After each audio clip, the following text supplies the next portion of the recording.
In this video, I will be discussing defense mechanisms.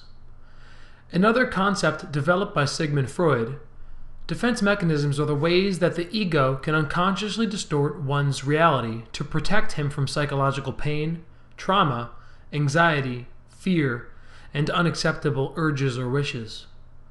Essentially, we have the ability to lie to ourselves or to distort our version of reality in order to make our experience less stressful and more acceptable.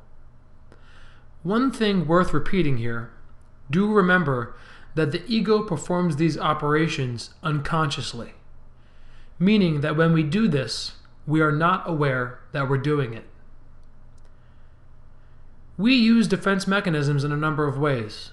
In this video, I will discuss 7 different defense mechanisms that were identified and described initially by Sigmund Freud. It is worth noting that Anna Freud, Sigmund's daughter, carried on her father's work on defense mechanisms, developing an entire theory around their function. Repression is when someone unconsciously forgets anxiety-arousing thoughts, feelings, and memories, burying them in the unconscious. This most frequently occurs in response to a traumatic event. For instance, it is not terribly uncommon for a war veteran to forget significant portions of the trauma he or she faced while in active combat. Quit acting like a baby! You've heard this said before.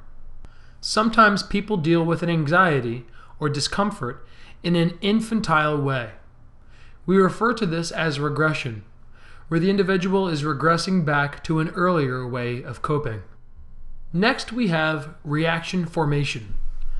Imagine a mother of an unwanted child who feels guilty about not welcoming her child. As a result, she may try to prove her love by becoming an overindulgent and overprotective mother of the child. If so, this would be an example of reaction formation, where a person switches an unacceptable impulse into its opposite. Sometimes we struggle to admit the truth to ourselves. Instead, we use self-justifying explanations in place of the real, more threatening unconscious reasons for one's actions. When we do this, we are rationalizing. For instance, my friend Joe here is no longer able to afford his car insurance and must sell his car. He has since been riding his bike to work and tells his colleagues that he really prefers to ride his bike because he needs the exercise. Projection is when we take our own threatening impulses and attribute or project them onto others. Susie Q, a young woman with a strong sexual drive, is constantly criticizing her female coworkers for dressing seductively and flirting. Clearly, she is coping with a drive that she finds unacceptable by projecting it onto others. Next, we have displacement. Displacement is when we shift unacceptable impulses toward more acceptable or less threatening objects or persons. Little Joey here just received a stern punishment from his father that really upset him.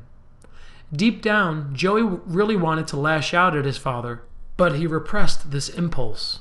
Instead, he went and took his aggression out on the family dog, Charmstrong. Poor doggy. Finally, we have sublimation. Sublimation is when a person converts unpleasant energies into positive or useful ones. When Dr. Bob was a child, pulling the wings off of flies gave him great pleasure. As he aged, he was able to channel this energy into something more constructive and productive, and is now one of the top surgeons in the country. Good work, Dr. Bob.